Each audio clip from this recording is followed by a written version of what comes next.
So I think even before we go into the slide, I'm going to touch up a bit on the history of astrology because I think that is very important to understand. I think I did briefly mention there was a sage called Parashar who was actually the father of Vyasa, and sage Parashar actually wrote a book called as BPHS, which is Briyat Parashar Hora Shastra, and which was the very first book which came into existence. So the purpose of writing that book was mainly, in the Vedic times, uh, there was no light. I mean, the only source of light was natural light. But more than Varaha Mihira, his son, he did a lot of more research on this field, and he actually came up with all the calculation on ashtavargas and how to derive the strength of planets. He came up with the timing system, the Vimshotri Dasha system, which we'll be learning going forward on how to time events. Before that, they couldn't actually time events very well. I mean, there was certain systems, but they were very basic. So the timing of events and everything actually came in 500 C or 600 C. And then obviously in the later ages, we had a lot of other popular astrologers. I think I did name one of them, which is B.V. Raman, who's very popular in South India. Yeah. Uh, I think the other things, if you see, we have already discussed the purpose, so I'm not going to talk about that too much.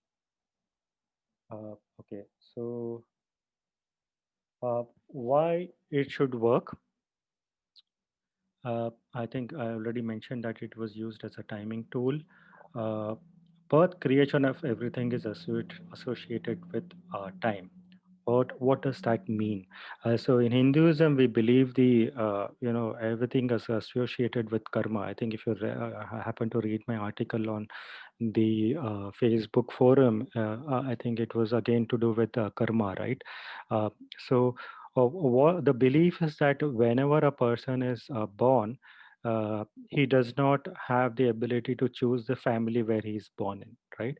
And he is not also does not have the choice of the body, how he will look and his looks and stuff. He does not have a choice on that. uh, uh, his mind, what is said is that moon, obviously we'll talk about all the other planets, but moon is one of the planets which represents the mind, the human mind. And it is said that the human mind, when a person is born, has got is full of seeds. These are called as seeds of thought. And at any one point in your life, these seeds sprout into thoughts, and it's upon the particular person how you water the seed and how you take care of the seed so that it becomes into a shrub and grows into a tree. So if you don't water it properly, it would wither away, and uh, you know that's the thing. So it's basically, they say that mind is given a lot of importance, and so is moon is given primary importance in earlier horoscopes which used to be casted. Obviously they didn't know the exact date of time, and even today a lot of people who come, who they don't remember their birth dates and times, and they come to me also. In fact, just in the last few days, a lot of people in the Facebook page approached me to asking me whether you can do a time rectification, and I've worked with a few people and I've helped them rectify their time. In fact, very interestingly, just a couple of days back, I was looking at a person's horoscope, and and the time given to me was 1:45 a.m. So I casted the time for 1:45 a.m. and the chart seemed very different to the questions the person was asking. And then I immediately asked the person, are you very confident about your birth time? The person said, not 100% sure, it is from the memory, and so it might not be 100% sure. I said, oh, okay. And the reason I went back to the person asking him about whether the time was correct is because I will talk about the cusp.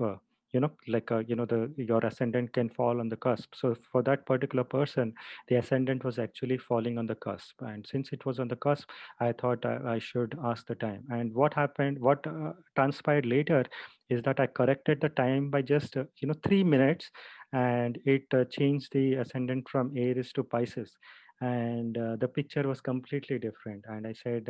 This is your picture, and the native said, oh yes, yes, yes, yes, this is all correct, everything matches. I said, stick with this time, don't ever mention the time 1:45. Your exact time would be 1:43 or 1:42.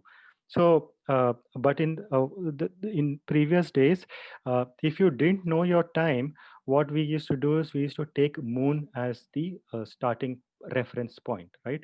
Because they say that if you read a horoscope as moon being your reference point, you will know the condition of your mind, and once you know the condition of your mind, you can predict a lot of things. So a lot of uh, importance is given to the position of the moon in the horoscope, right? And just to give you a few examples how moon impacts our daily lives. Obviously, you know that there are high tides and to low tides which happen on the earth. We know that our body consists of 80% of water, right? So if there are high tides and low tides, there is some kind of movement happening within our bodies as well. And it is a well known fact that when there is a full moon day, a lot of people have racing a mind, or a lot of thoughts racing in their mind. In fact, if you go to a mental hospital, the most challenging days are Purnima and Amavasya, because people who are a bit hyper, so what is a mental disease is either you have you have more thoughts than a usual person, or you have depressed thoughts that you're struggling to do anything in life. So either you're too slow or you're too fast. So if you're too fast, a Purnima day is a very problematic day for you, because you'll have racing thoughts, you won't be able to sleep, and you'll be constantly having this anxiety problem. But if you and on a no moon day, on a you have the exact opposite that happens. I don't know if anybody of you have realized that. And that's why if you see a lot of our festivals are celebrated on a full moon day, because a lot of they say that a full moon day is very auspicious, because that's the day when a lot of poets become more creative, and a lot of new ventures are started on a new moon day. So new moon days, I mean a full moon day. So a full moon day is given a lot of importance in astrology and in sense in their life. And similarly, there are stories about how which are the good days of Jupiter, which are the good days of Saturn, and so on.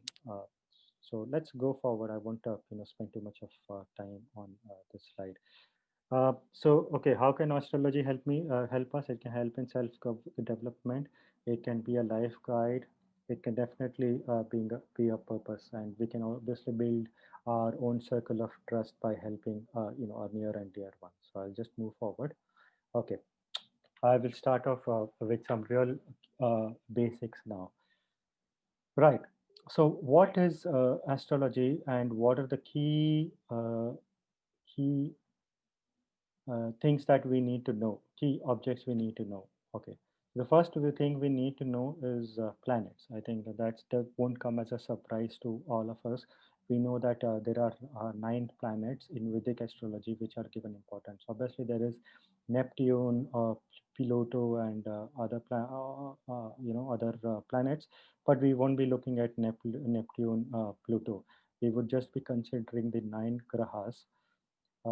Along with the 9 grahas, we also have the 27 nakshatras. I don't know whether you know what are the 27 nakshatras. Now, these stories which were created during the Vedic times are really great, because just imagine at that point of time, they didn't have internet, they didn't have Microsoft Word, they didn't have sophisticated stationery or notebooks like we have today. So the medium of communication was mainly via tales and stories, and that's why these mythological stories are very important, and they play a very big role today. If I have to remember the characteristics of either sun, moon, Mars, Mercury, Jupiter, Saturn. I would rather remember their stories rather than, just by heart. Oh, what does the sun mean? Oh, sun is this fiery planet. Sun stands for ego. Sun stands for fame. Sun stands for, so many other things. But rather than that, if I just know the story of sun, it becomes very easy for me. I don't have to remember. I don't have to buy at all those things. So that is going to be our approach. We're going to be learning a lot of stories. So just to give you a small story, just a small example. I don't know whether you know there are. So you have actually seven planets, and you have two stars. So just to quickly mention to you what are the planets. You have Sun, Moon. I mean, technically speaking, Sun and Moon are not planets, but let's consider them to be planets. So you have Sun, Moon. Then you have Mars, Jupiter, Mercury. So that makes it five: Sun, Moon, Mars, Jupiter, Mercury, and then you have Saturn, and then you've got Venus. So that makes it seven planets. And then you have two shadow planets. Now these are actually not planets, but they are shadows of the moon. The two shadows of moon are Rahu and Ketu. If I ask any astrologer about, hey, can you? I know what is Sun. I know what is Jupiter. Jupiter is for willpower. I know Venus. They will all say that Venus is a Atma Karaka for partner. But if I ask about Rahu or Ketu, a lot of very very good astrologers are lost because our scriptures does not mention much about Rahu and Ketu, but it is a very interesting tale. So now see how the mythological stories help. Do you know the creation of, what is the Vedic story of creation of how a life started?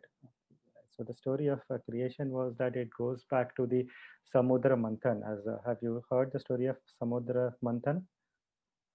What happened? They were the devas and the asuras, and they actually fight for the nectar. So basically there's this nectar which comes out of the ocean, and they all fight for the nectar. Who will get the nectar? So basically the nectar is supposed to give them immortality. So the devas and asuras both are fighting for this nectar. So there is this particular asura which was the first person to actually grab hold, got hold of the entire pot of the nectar, right?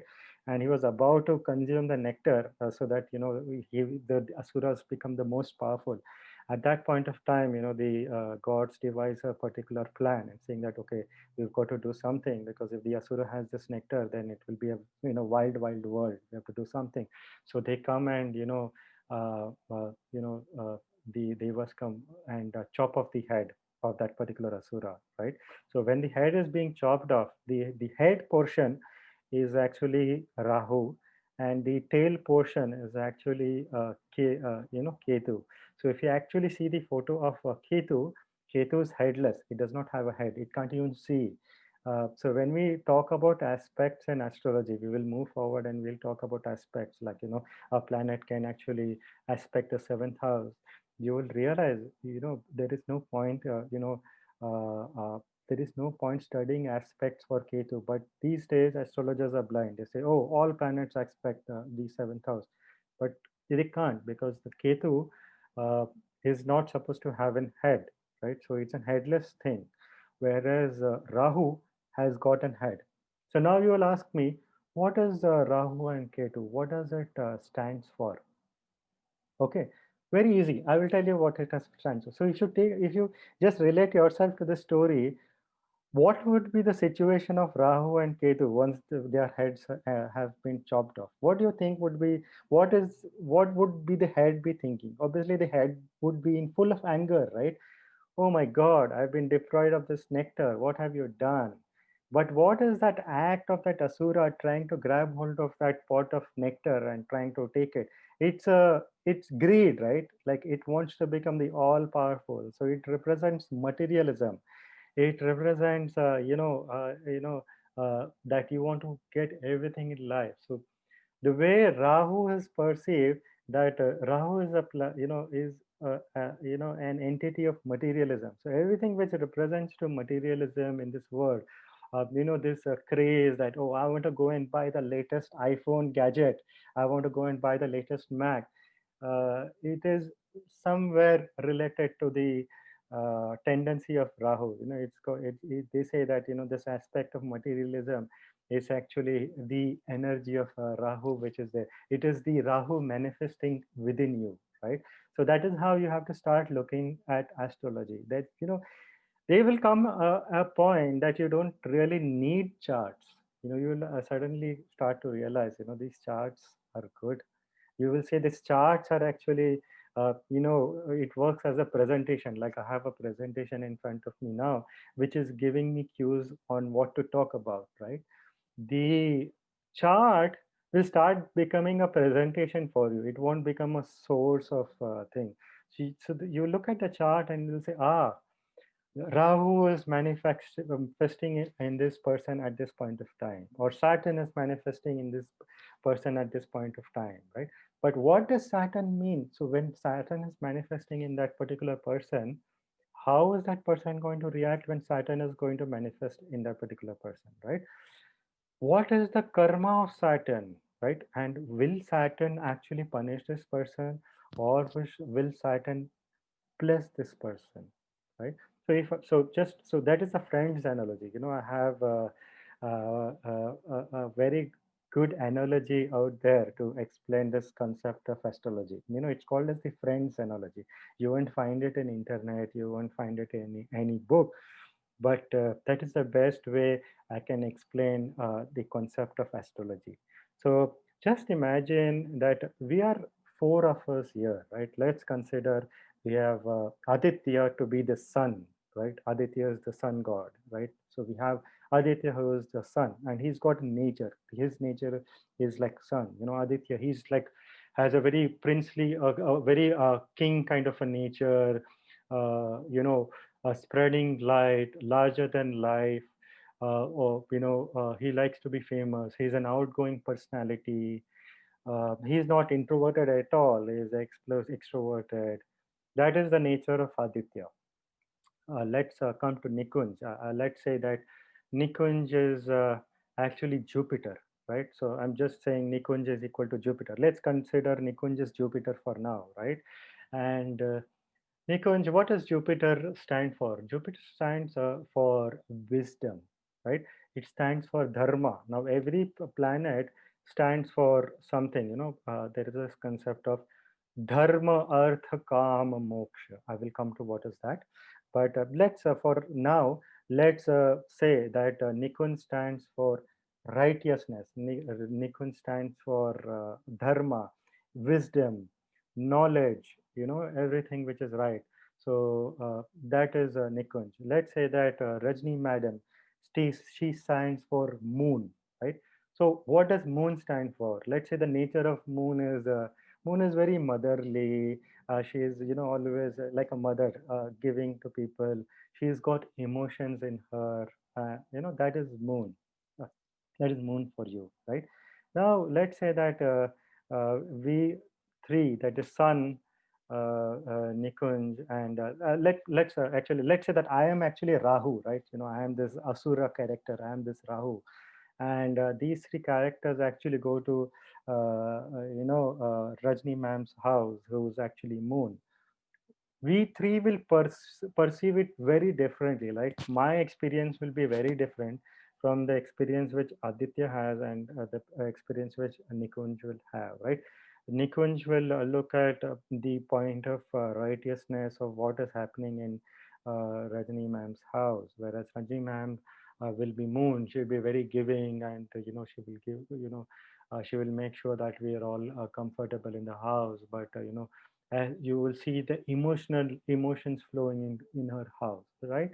So that is the analogy of the friend. So now you're getting my point. So if you really want to understand what astrology is all about, we need to really get into the core of the nature of each planet. We need to understand how, what is the environment about their houses. Now my video is on, you can see my video. What does it look like? The background look like? Does it tell something about me as a person? um, Similarly, if we go to Rajni ma'am's house, does it tell something about that person or the kind of house that person is living in? uh, how would it change? Let's say that I like to live in a tidy surrounding, but suddenly I have to live in a house which is a bit untidy. I like water, I like plants and everything, but let's say that I am put into uh, a kind of a surrounding which is dry, arid. Obviously I won't be at my best, right? So those are the things we want to understand. What are the 12 houses in astrology, and why do we have 12 houses in astrology? Just a small, I just want to touch upon that area. So we know what are we spoke about the friends analogy, right? We spoke that we have 9 planets, but we also have 12 houses, correct? So like we have our own house. Each of these individual planets also have their own houses, right? Now how do we, so houses are basically like a portfolio. Like what is a portfolio? Let's see how the country is run. Let's take our country, right? It's a government, right? So we have a prime minister. We have each minister who is handling a portfolio of a particular area. So we have the defense minister, we have the finance minister, we have the health minister. So we have a minister for each area, right? And we have a prime minister, right? So similarly, our natal chart can be represented by a similar fashion. So who's the prime minister of our life? It is called as lagna or ascendant. Let me see what is the chart which I have next. Okay, so I'm directly going into planets, so I won't go there now. This I'll have to cover in the next class. For now we will just stick to this one. So so basically I've mentioned about these portfolios, right? So every house is got a different portfolio. So let's see, like the very first house, it is called as it is called as a tanusthana. What does tanusthana means? It means the body, it means the self, right? The self makeup. uh, that is the first house. Then you have got the second house. The second house stands for wealth, prosperity. So that is the portfolio. So we can say that the lord of the second house is the minister. He is your finance minister. You can say he is your finance minister. The lord of the first house is the prime minister. He is the prime minister because he is the lord of the first house, right? He governs. He is somehow, you know, responsible for the overall well-being of the 12 houses. But still, and he's also responsible for the first house. He might have an additional portfolio as well, right? So if I say that Jupiter is my lagna, or if I say that Jupiter is an ascendant, or they call, some people call it is the rising. So it makes Jupiter the prime minister. It is the prime minister of me. It governs, it is the prime minister of the 12 houses. Does not mean that it impacts everything, but it is the prime minister, right? If say the lord of the second house is say Mercury, then Mercury becomes my finance minister. If say Saturn governs my phone house, is the ruler of the fourth house, and let's say fourth house is for the matters of the house, the house matters of the mind, that makes Saturn the uh, the home minister who's handling all the affairs of the home, and so on. It goes for the 12 houses. So we will go through all the 12 houses and stuff. So far so good. So we know that we've discussed the friends analogy. We have discussed that we have 12 houses and the different portfolios of the 12 houses. We will discuss all the details of the 12 houses maybe in the next session. We discussed about nakshatra, but we will go into nakshatras in big detail because that is zooming into the detailed parts of nakshatras. We will also discuss the chart style sometime later. Questions we have at this point of time, or otherwise I will just do a ending chant and then we will end here. Good. So I'm just going to a very short chant. It's a universal prayer, and then we will end the session. Loka samastha सुखिनो भुवन्तु सर्वे जनाः सुखिनो भवन्तु। ॐ शान्तिः शान्तिः शान्तिः।